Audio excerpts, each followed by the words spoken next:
Nang makatanggap ng text si Narda mula sa kanyang nanay Leonor kung nasa kanya ang bato, ay agad niyang pinuntahan ito dahil alam niya ngang kailangan nito ang bato. Ngunit sadyang ito na nga ang nakatadhana na maging katapusan ni Leonor matapos siyang mabaril ng isa sa mga taga-planetang Marte.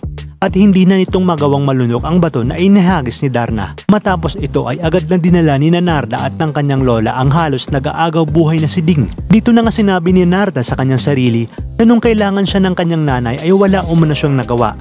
Ngunit pinatatag naman ng kanyang lola ang kanyang loob at sinabi na kinakailangan niyang tibayan ang kanyang loob lalo na't wala na ang kanyang nanay Leonor. At ang nakabalik na nga si Narda sa kanilang lugar ay nagawa pa ni Konsehal Saldi na gamitin ito para lang sa pamumulitika. At sa pag-iisa nga ni Narda ay sinabi niya sa kanyang sarili na alam niyang dapat siyang magpakatatag para kay Ding. Ngunit pati siya ay hindi niya alam kung ano ang kanyang gagawin, lalo na't sinisisi niya ang kanyang sarili sa pagkawala ng kanyang ina. At mula nga sa di kalayuan ay nakita niya naman ang isang babae na akmang tatalon kaya naman agad niya itong pinigilan. Ngunit sinabi naman ng babae na hindi umano siya tatalon at huwag siyang pakialaman.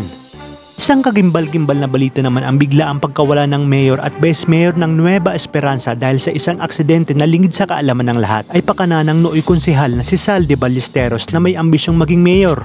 Di na nga nagtagal ay tuloy na siyang naging mayor at nagsimula na nga ang kanyang masasamang plano at korupsyon sa bayan ng Nueva Esperanza.